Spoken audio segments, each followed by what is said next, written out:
Hello student, প্রত্যেককে welcome তোমাদের পছন্দের ইউটিউব চ্যানেল ঘোষ কম্পিউটার একাডেমিতে। আমি সুকান্ত ঘোষ তোমাদের প্রতিনিয়ত অনলাইনে ক্লাস দিয়ে আসছি। সেমিস্টার 1, সেমিস্টার 2, এমনকি সেমিস্টার 3তেও ক্লাস দেওয়ার চেষ্টা করব। তো আজকের ক্লাসটা একটি খুব ইম্পর্টেন্ট ক্লাস। অনেক দিন ভিডিও দেওয়া হয়নি।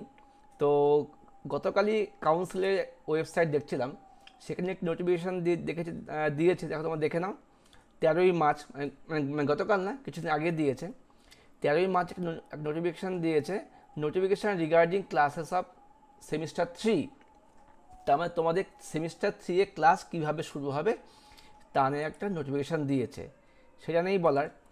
তো সেখানে যা বলেছে, যেটুকু দেখলাম, তোমাদের কিন্তু খুব ভালো খবর। তোমাদের মানে এপ্রিলের প্রথম সপ্তাহ থেকেই কিন্তু তোমাদের সেমিস্টার 3 এ ক্লাস শুরু হয়ে যাচ্ছে। মানে এপ্রিলের প্রথম সপ্তাহ থেকে সেমিস্টার 3 এর ক্লাস শুরু হয়ে যাচ্ছে।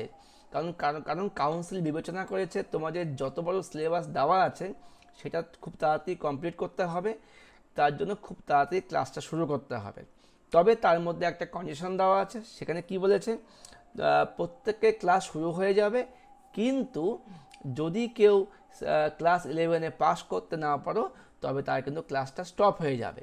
তোমরা একবার ভালো করে নোটিশটা দেখে নাও। তোমাদের বলার, তোমরা তো প্রত্যেকেই পরীক্ষা খুব ভালো দিয়েছো, তাই চিন্তার কোনো ব্যাপার নেই। তোমাদের প্র্যাকটিক্যাল নাম্বার, থিওরি নাম্বার যোগ হয়ে তোমাদের রেজাল্ট বেরোবে। সেই হিসাবে তোমরা আশা করি প্রত্যেকে পাস করে যাবে।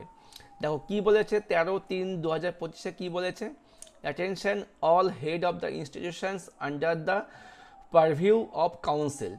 ঠিক আছে, কি বলছে, considering the limited duration in semester system and for promoting the teaching learning process, the undersigned is to notify all the head of the institution under the preview of council to start the classes of semester 3 in the academic year 2025-26 from first week of April।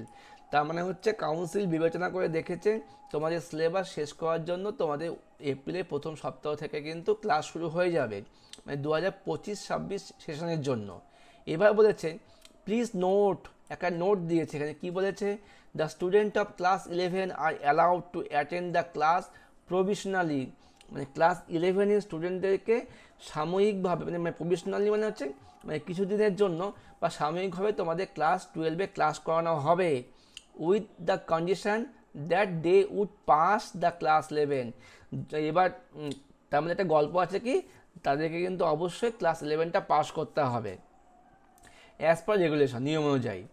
It may also be noted that after submission of marks semester 1, semester 2 এবং supplementary examination practical online portal council at and after declaration of result of class 11, if it's found any student become unsuccessful, does not pass, he and she will be debited stop from attending the class immediately। তার মানে হচ্ছে তোমাদের semester 1-এর marks এবং semester 2-এর marks সব online পোর্টালে upload হবে। তার পাশাপাশি প্র্যাকটিক্যাল সাবজেক্টের মার্কস যেগুলো আছে ওগুলো সব আপলোড হবে। তার হিসাবে বিবেচনা করে রেজাল্ট তৈরি হবে। যদি তখন দেখা যায় যে কোনো স্টুডেন্ট সেই রেজাল্টে অকৃতকার্য হয়েছে বা পাস করতে পারেনি, তবে তার কিন্তু ক্লাস 12-এর ক্লাসটা হবে না। তো এই ছিল আজকের ক্লাসটা, আর তোমাদের জানানোর দরকার ছিল, তাই তোমাদের প্রত্যেককে বলবো যারা ক্লাস 11-এর স্টুডেন্ট, যারা এই আমার ভিডিওটি প্রথম দেখছো, তারা অবশ্যই ক্লাস 11-এর প্রথম থেকে পড়াশোনা করো, কারণ কাউন্সিল কিন্তু খুব স্ট্রিক্ট হয়ে গিয়েছে। আর যেটুকু শোনা যাচ্ছে আগামী বছর থেকে কিন্তু ক্লাস 11-এ তোমাদের কিন্তু সেমিস্টার 1-2 হয়তো বোর্ড থেকে প্রশ্ন হতে পারে, এমনকি বাইরের স্কুলে গিয়েও পরীক্ষা দিতে হতে পারে। এখনও সিদ্ধান্ত নেওয়া হয়নি, হয়তো হতে পারে। তো তাই প্রত্যেককে তোমরা মন দিয়ে পড়াশোনা করো। আর যারা নতুন ক্লাস 12-এর, তোমরা পড়াশোনা শুরু করে দাও। সিলেবাস তো দেওয়াই আছে, আর আমিও তোমাদের ক্লাস খুব শীঘ্রই নিয়ে আসবো। যাই হোক, দেখা হচ্ছে পরবর্তী কোনো ক্লাস নিয়ে। খুব ভালো থেকো, মন দিয়ে পড়াশোনা করো, পাশে থেকো ঘোষ কম্পিউটার একাডেমির। বাই।